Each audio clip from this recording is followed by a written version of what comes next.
Ladies and gentlemen, it is with great honor that we present to you Les Brown.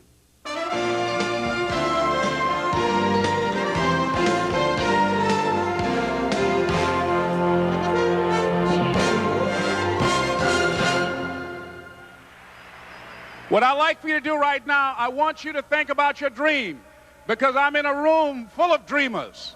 Think about your dream right now. I want you to think about it and envision it. Now, ladies and gentlemen, let me share something with you. I do not believe that any of us have dreams that were not given to us for the purpose of accomplishing those particular dreams. And I want to share something with you that has changed my life. I started out, as was indicated by Jack. It's very humble beginnings. I don't know what that dream is that you have. I don't care how far-fetched it might appear to be. I don't care how disappointing it might have been as you've been working toward that dream.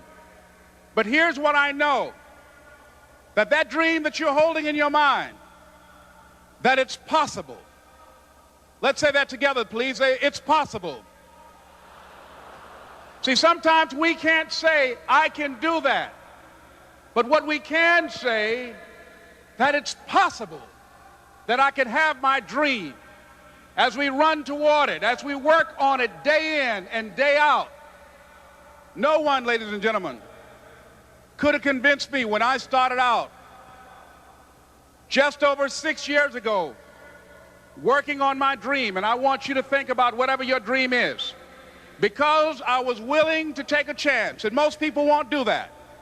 Most of the people that you talk to try and bring them into the business, these are not risk takers. Most people have done all that they're ever going to do. They raise a family, they earn a living, and then they die. But people who are running toward their dreams, life has a special kind of meaning. And here's what I will share with you, that in the process of working on your dreams, you are going to incur a lot of disappointment, a lot of failure, a lot of pain, a lot of setbacks, a lot of defeats. But in the process of doing that, you will discover some things about yourself that you don't know right now. What you will realize is that you have greatness within you. What you'll realize is that you're more powerful than you can ever begin to imagine. What you will realize is that you're greater than your circumstances, that you don't have to go through life being a victim. As Jack indicated, I was born in Miami, Florida, in an area called Liberty City, in an abandoned building on a hard linoleum floor with my twin brother. We were 6 weeks of age. We were adopted. When I was in 5th grade, I was identified as EMR, labeled educable, mentally retarded, put back from the 5th grade into the 4th grade, and stayed in that category until I got out of high school. I don't have any college training, but I met a high school teacher who one day changed my life. I was waiting on another student, and when he came in, he said to me, young man, go to the board and write what I'm about to tell you. And I said, I can't do that, sir. He said, why not? I said, I'm not one of your students. He said, it doesn't matter, follow my directions now. I said, I can't do that, sir. He said, why not? I said, because I'm educable, mentally retarded. And he came from behind his desk and he looked at me. He said, don't ever say that again. Someone's opinion of you does not have to become your reality.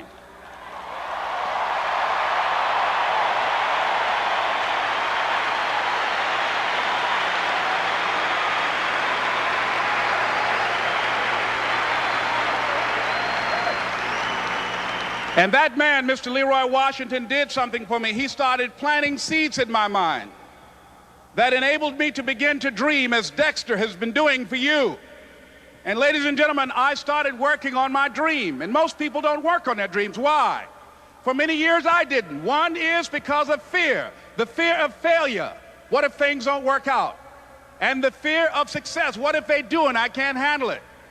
The other thing is that most people, ladies and gentlemen, they get comfortable.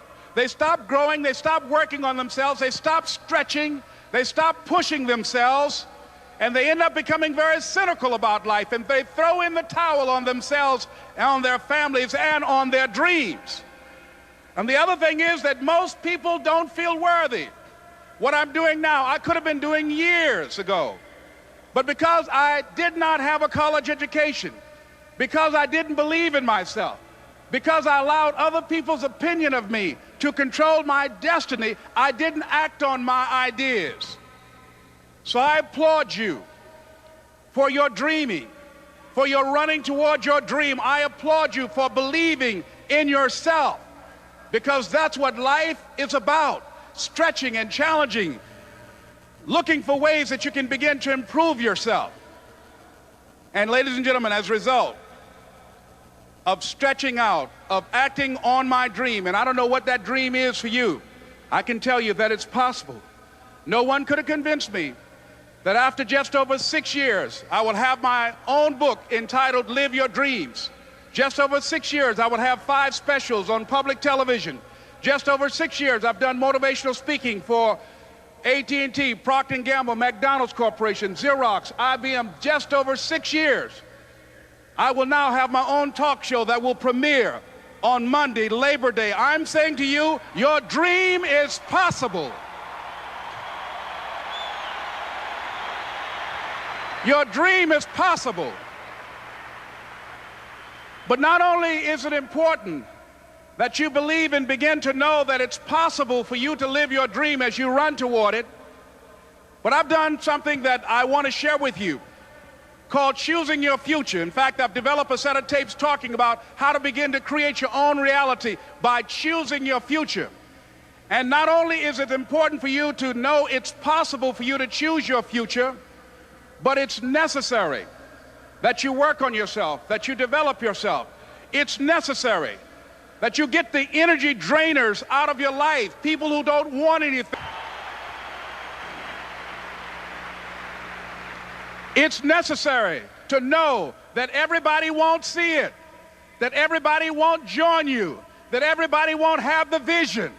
It's necessary to know that a lot of people like to complain, but they don't want to do anything about their situation, that you are an uncommon breed. You know, you have to know within yourself that I can do this. Even if no one else sees it for me, I must see it for myself. That's necessary. It's also, ladies and gentlemen, necessary that you be creative when you're working on your ideas, that you understand the importance of changing up, of readjusting your strategies. Many times we can have a great idea, but if you're not advancing it in the right way and things don't happen, you become discouraged and think the idea doesn't work. No, that's not true.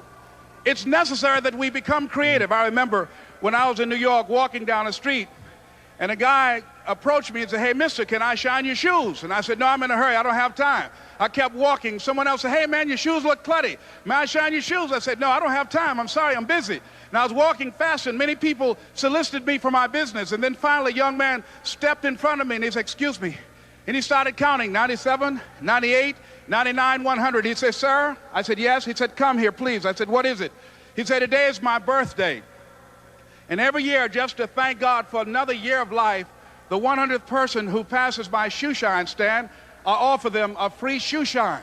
Would you give me the honors?" I said, "Why, sure." I got up on the shoe shine stand, George, and I sat there, and he shined my shoes diligently. And when I got down, I looked at them, they were sparkling. And I was walking away, and I said, "Thank you." And I stopped. I said, "Excuse me, but how much do you usually charge?" He said, "Only $2. I said, "I tell you what, today's your birthday. Here's $5, keep the change." He said, "Thank you." As I was walking away, looking in the opposite direction at other people coming, he started counting again. 97, 98, 99, 100.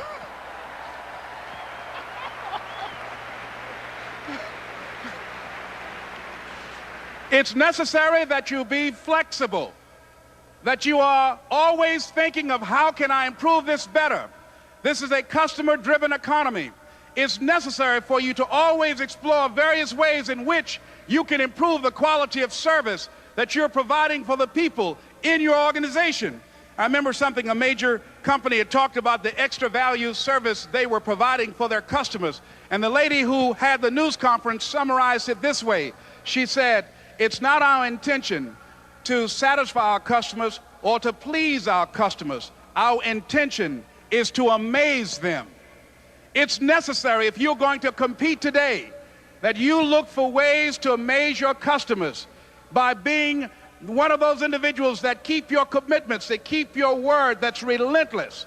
It's necessary as you work with the people that you bring into your organization, that they see that you are a good example of a person to work with, because you model integrity and determination and ambition and truth and honesty and the way in which you conduct business.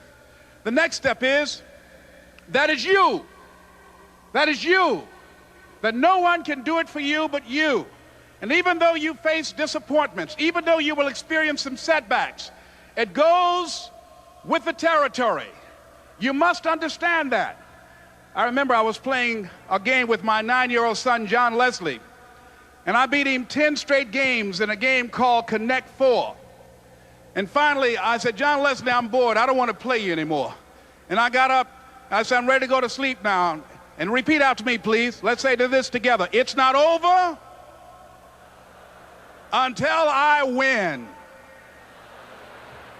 John Leslie said, no, you can't go now, Dad. I said, why? He said, it's not over until I win. That was his attitude. We sat down and we played several other games.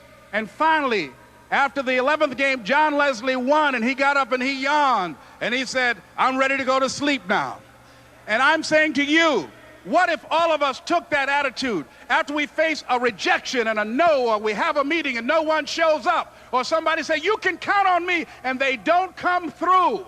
What if we have that kind of attitude? The car's repossessed. Nobody believes in you. You've lost again and again and again. The lights are cut off, but you're still looking at your dream, reviewing it every day, and say to yourself, it's not over until I win.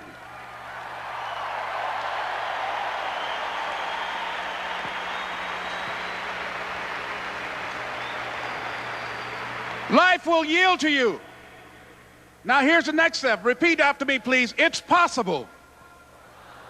I can live my dream. It's necessary. I work on myself. Surround myself with winners. Become creative. It's me. I've got to make it happen. It's not over until I win.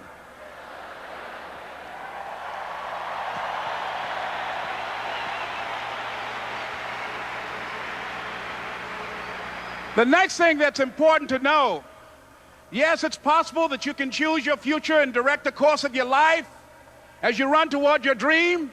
It's necessary that you have goals, that you write those goals down, that you plan, that you think constantly of how you can begin to improve what it is that you're doing. If it's your presentations, if it's your recruiting skills, whatever that is, it's also necessary that you look for ways to always find a way to pull it out when everybody else thinks that you are defeated. That you've got to take personal responsibility to know that in order to become successful, you've got to make it your personal business to do it. But the next thing, ladies and gentlemen, I want to share with you that some of you already know that it's hard. It's not easy.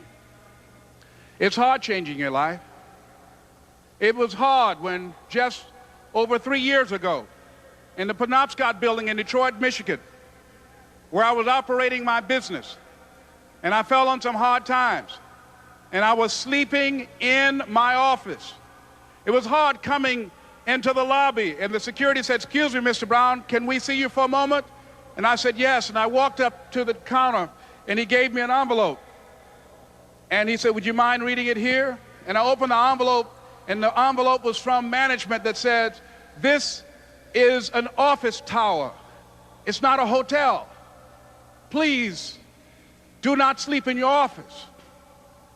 And I said, excuse me, sir. I said, I just work long hours in creating my business. I'm an entrepreneur.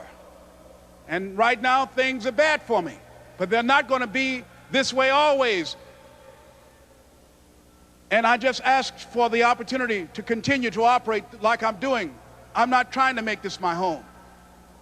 And it was hard coming through the lobby And sometimes they would laugh. There's a guy talking about becoming successful. And look at him. He's bathing in the bathroom upstairs on the 21st floor. He sleeps on the floor. Him and two other dreamers up there. Look at him. It was hard, ladies and gentlemen, coming to speak to people. And I was facing financial difficulties in my own life. I was behind on my bills and my dreams, and I'm saying to them, you can live your dream. It was hard, ladies and gentlemen. It was very difficult to pick myself up each day believing that I could do it. There were times that I doubted myself. I said, God, why is this happening to me? I'm just trying to take care of my children and my mother. I'm not trying to steal or rob from anybody. Why did this have to happen to me? It was very hard. And here's what I want to say to you. For those of you that have experienced some hardships, don't give up on your dream. No one could have convinced me by holding on, by continuing to push forward, by continuing to run toward my dream, that one day I would have my own talk show. It's a long shot, ladies and gentlemen, from Liberty City, an abandoned building on a floor, never knowing my mother or father. It's a long shot. Being here with you today in this dome in Atlanta, it's a long shot. No college training, labeled educable, mentally retarded, but I kept running toward my dream.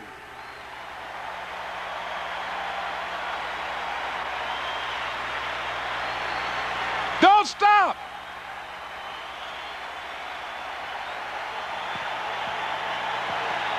Don't stop.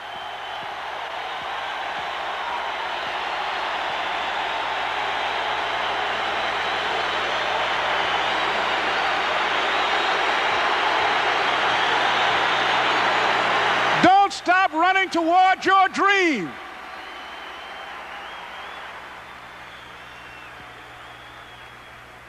It's very important as you hold on to that dream.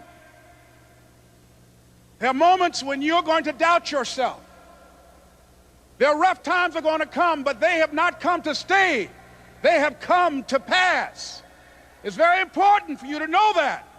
Don't say I'm having a bad day. Say I'm having a character building day.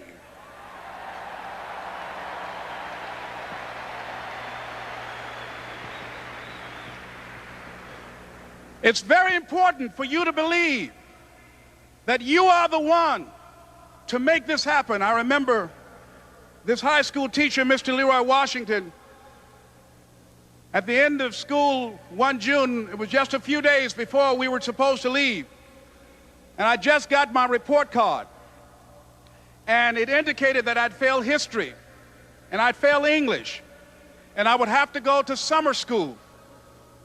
And I was feeling within myself that I was a failure, that I'm slower than most people in getting paperwork, and I was feeling down on myself and very negative. And Mr. Washington was giving a speech to the graduating seniors, and I was in 11th grade. And even though I wasn't supposed to be in there, I went in there because the speech he was giving, that speech was for me. And as he talked, my heart began to beat fast. Tears began to run down my eyes, and I was in the back just listening to him because he said, and he was a very dramatic man. I still talk to him to this day. He said, as graduating seniors of Booker T. Washington High School, I want you to know that you're blessed and highly favored, and that as you go toward the future, begin to know that you have greatness within you. And if just one of you here begin to envision yourselves as being blessed and highly favored to reach your goals, if just one of you capture the essence of what that means, that you have greatness within you and a responsibility to manifest that greatness, that you can make your parents proud, you can make your school proud, you can touch millions of people's lives, and the world will never be the same again because you came this way. And the students gave him a rousing standing ovation. And as he left the auditorium, I ran down the steps and I caught him in the parking lot. I said, Mr. Washington? He said, yes. I said, do you remember me, sir? He said, no. I said, my name is Leslie Brown. My mother She works in the cafeteria here. I'm one of the twins, Leslie and Wesley. I said, Mr. Washington, but you know, I got these big dreams. You know, I like talking to people. I love people. I said, I want to work with people, and I got this dream of buying my mama a home. Could I do that, Mr. Washington? He said, it's possible, Mr. Brown. And as he walked away, I called him again. I said, Mr. Washington? He said, what do you want now? I said,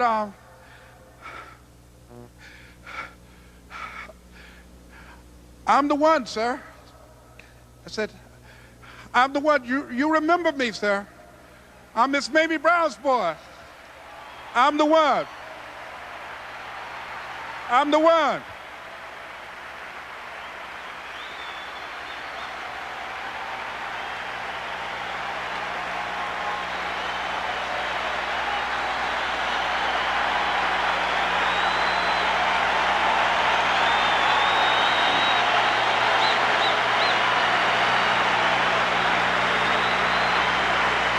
And you must feel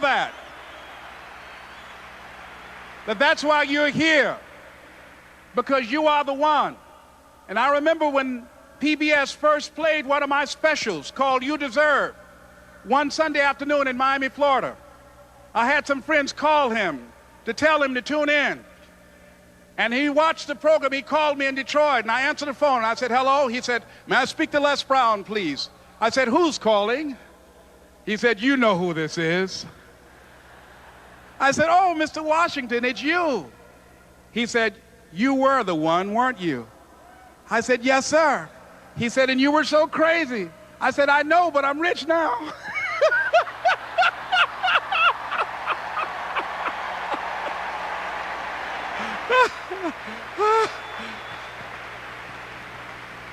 Ladies and gentlemen, it's not going to be easy.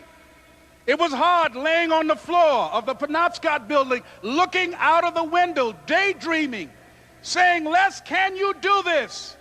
Can you make this happen?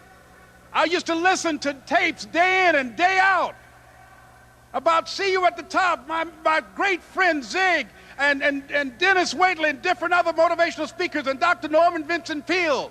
And Dexter saying, don't let nobody steal your dream. I used to ask myself, can I do this? And something said within me, you're the one. You're the one. And let me tell you something, ladies and gentlemen. While you're here, and before you go back home to your respective cities and communities, write down at least 5 reasons on why you deserve your dream, on why you won't give up, what's going to make you unstoppable, why you must be unreasonable, because logical, practical thinking says you can't do it today. But if you want to produce unreasonable results in your life, like living your dream and taking charge of your destiny, you've got to be an unreasonable person. You've got to be an uncommon person. So write down the reasons of why you're here. My first major goal was to buy my mother a home. And let me tell you something, ladies and gentlemen. What will reasons do, Les? Nietzsche said, if you know the why for doing, you can endure almost anyhow. What do you mean by that? If you know why you're doing something, when the hard times come, and they're going to come, when the disappointments and the rejections come, and they're going to come by the truckloads, your reasons will be your rod and staff to comfort you, to pick you up. Once again, I got a saying on one of my tapes, if life knocks you down, try and land on your back, because if you can look up, you can get up. Let your reasons get you back up.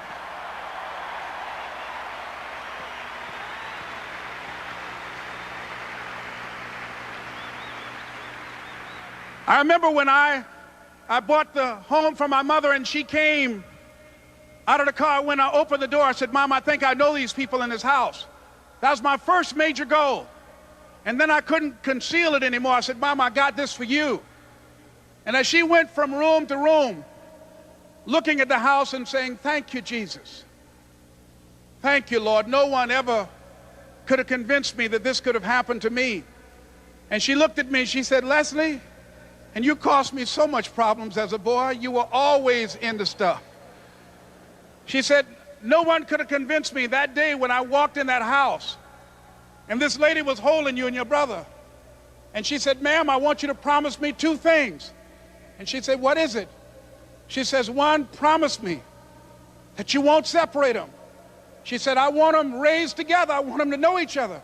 I got pregnant while my husband was away in the war, and I can't keep them. Promise me that you won't separate them. She said, I promise I won't. I've never had children.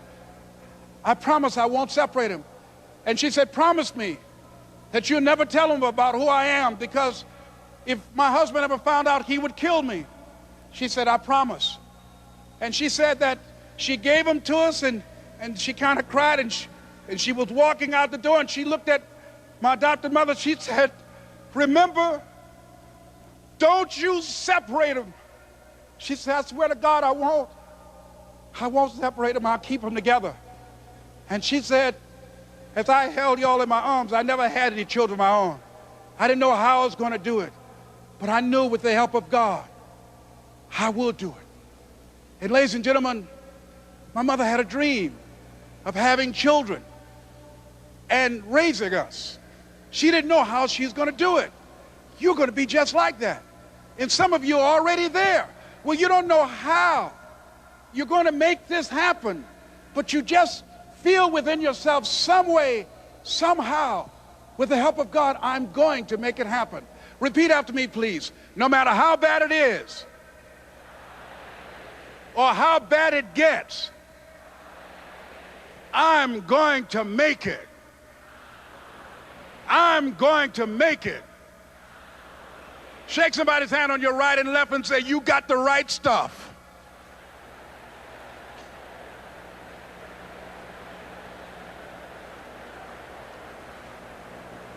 So yes, it's possible for you to live your dream. It's necessary that you associate with winners, that you work your system, that you are relentless, that you never give up. It's you. You've got to take personal responsibility. You've got to make it your personal business to make it happen. And you've got to resolve within yourself that I can do this, that it's hard, but you've got to say, I'm the one. I'm the one to make this happen. I'm the one to become successful in this business. As you work to help other people to become successful, that feeds your success. But you know it's going to be hard, but find out what will make it worth it for you.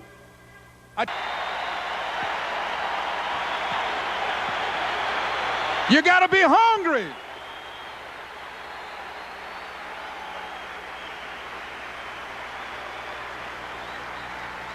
So, ladies and gentlemen, if you want to make your dream become reality, the people that are running at their dreams know that it's possible that you can live your dream, that it's necessary, that you're relentless, that you have a plan of action, that you are creative. The people that are living their dream are finding winners to attach themselves to. The people that are living their dreams are the people that know that if it's going to happen, it's up to them. And they're resolving within themselves, it's not over until I win. The people that are running after their dream know they're going to have hard times. They keep on running because they're saying within themselves, I'm the one. I'm the one. No matter how bad it is or how bad it gets, I'm going to make it. The people that are running after their dreams are the people that are hungry. Shake somebody's hand on your right and left and say, you got to be hungry.